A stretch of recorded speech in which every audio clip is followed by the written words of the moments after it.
Good evening.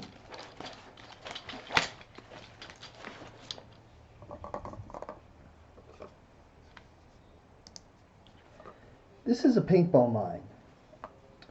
We're calling it the Groundhog. The smaller, theoretically cheaper marmoset mines have not yet been assembled and added to our inventory. Though we're testing the Groundhog mines, we haven't used them in an actual game yet. We don't have many. Each has to be carefully placed and camouflaged, and they rely on someone stepping on them in exactly the right spot. If they do step on them in exactly the right spot, they, and possibly anyone around them, are out of the game. As I said, we've tested the design, of course.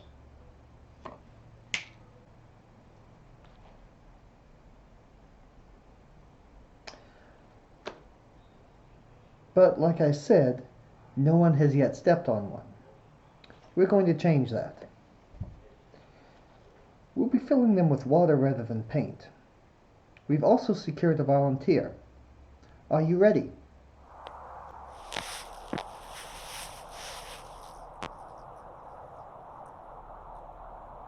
Good morning. It's a wonderful day for some paintball. Are you ready to walk through a tiny minefield? Yeah? Let's get these mines tested.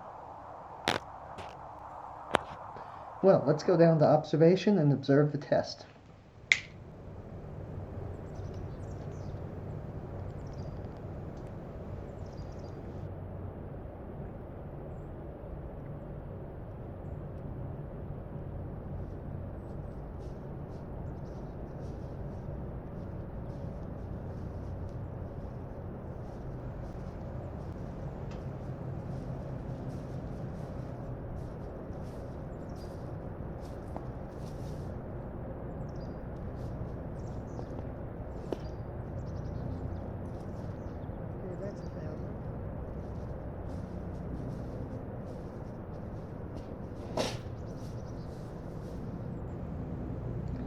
One of the mines went off, the other did not.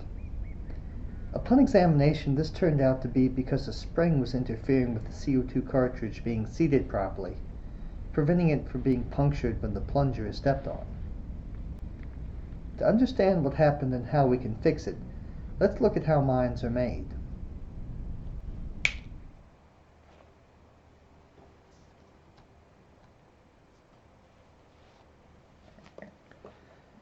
These mines are made of a single 1-inch screw and 7 PVC pipe components.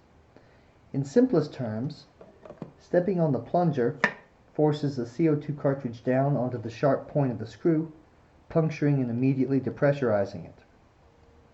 This forces the liquid which is inside up through the exit pipes and onto whoever stepped on the mine. It's simple and reliable and easy to rearm. The PVC components, however, are surprisingly expensive, meaning it costs about $30 to manufacture a single mine. This is why we only have a few. We first encountered this design on eBay and reverse engineered it from the picture. A little more research yielded a simple parts list, which is more or less exactly what is used. This is what we came up with. Let's open up the mine and have a look.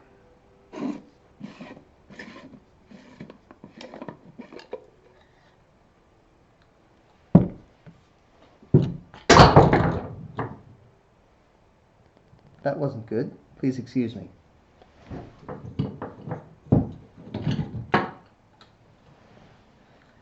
Okay, we'll look at this part later. This is the mine's main casing.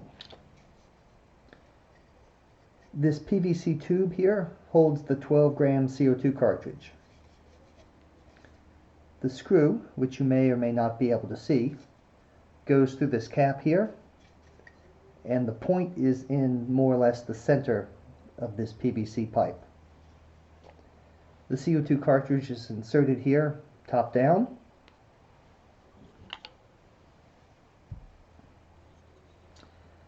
These are the exit pipes. The water or paint level will be probably about right here. When the CO2 cartridge is punctured, all the CO2 will rush out and cause the pressure inside the body of the mine to increase greatly. It in turn forces the paint level down, and the only way the paint, or in this case water, can get out is by going up through these tubes with a considerable amount of force, as you've seen. It's not dangerous, but that paint is coming out. The plunger is made from this end cap, this PVC tube, and a piece of another larger PVC tube.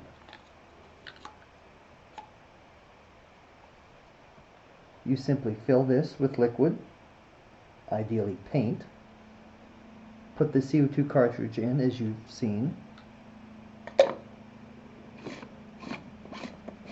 screw the top on,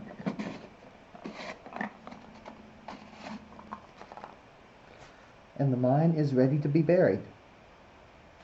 Press on this hard enough and it will go off.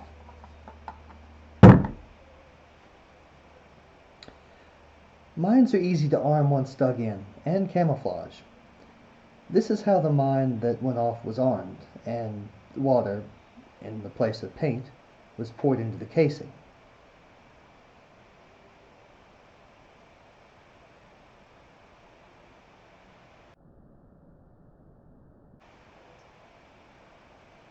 After that, the mine was hidden, and as you can see, it is virtually undetectable unless you happen to be looking for it. And even then, you might miss one.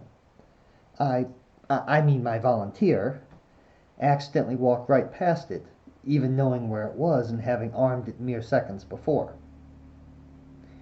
We'll make another video when things are a bit slow showing off how they're made, and we might even make a custom manufacture a few if anyone's interested going forward.